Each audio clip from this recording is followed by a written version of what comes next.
Welcome back on this glorious and amazing day, and thanks for joining. This will be a fascinating and perhaps a long series, The Secret of Happiness. Before I decided to record, I decided to go online, just maybe to read a little bit about, just to get a feel. I already had my idea of what I'm going to talk about.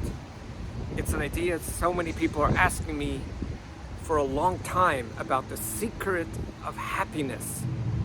And the first thing when I Googled The Secret of Happiness, this song that I've never seen from Paul Gordon came up. I decided, let me read it, because that's my topic, The Secret of Happiness. And yet again, I was let down, for the same reason why you watch most motivational speakers about happiness, and they'll tell you some of the stuff that I have right over here. Now I'm going to focus on a few ideas. In The Secret of Happiness, the lyrics are, one line is, learning how to glide. It sounds so beautiful, learning how to glide. You could teach me how to glide, but I will never know how to glide because you never gave me a glider. So if I'm on top of the mountain and I go, I want to come down, obviously it'll take me hours upon hours to make it down. And you say, just glide down. You can do it. You can do it. You know, these motivational speakers, you can do it. I don't have the tools. I don't have that physical glider to strap myself around, because I do know how to glide, but I don't have the glider. Just in the second one, number 2. The second one is enjoy the ride.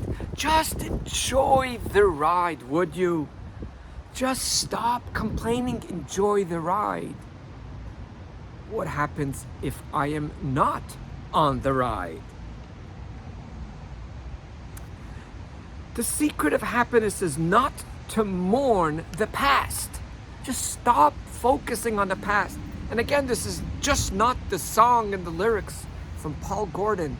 It's so many motivational speakers. And when you go to YouTube, you see this guy has 2 million followers. It means this guy must be, or this gal must be, they know what they're talking about.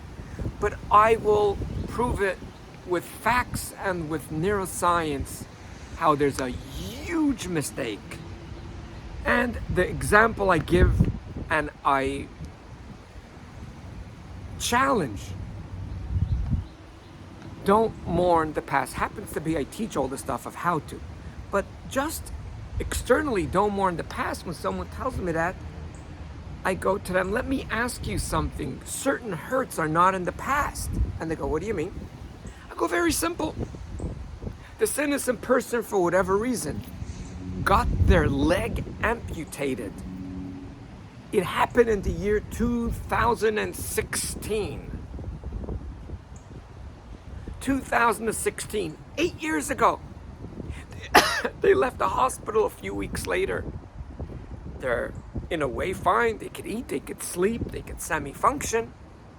And you imagine this guy is sitting there and he's telling you, you know what I used to do, I used to go running, I used to go biking, I did so many activities. It's not easy to adjust. And you walk over to this guy that's missing a leg, and you walk over to him and say, wait 1 second, let me get things clear. Didn't you tell me this happened in 2016? Go, uh-huh. But it's 2024. Why are we talking about it? That's cruel. Because my leg is still missing. And we'll talk in further discussion about how many emotional situations, if you don't have the glider, if you do not have the ride, if you do not have the tools, it's equivalent to someone missing a leg from 8 years ago. It doesn't matter when it happened. Today, I am still suffering. If you don't understand PTSD, you can't walk over to someone and say, whoa, why are you having nightmares? You left Iraq like 23 years ago, like what's going on? Today you don't have? No, it's not 23 years, and we'll prove it in the future. Please join me next week. I will continue on with this song because I think it will give many of you of feeling that you're being understood, I'm not going to support anyone, including myself, to be a victim and say we could sit and complain.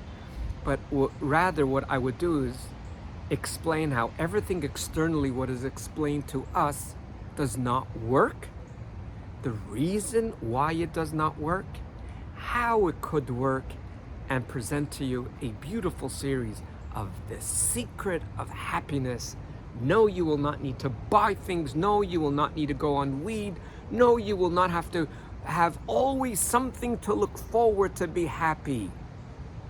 For the greatest thing to look forward is perhaps right over here in the second, in the moment that you are in. Thanks for listening, and thanks for remembering that you are way greater than you think you are.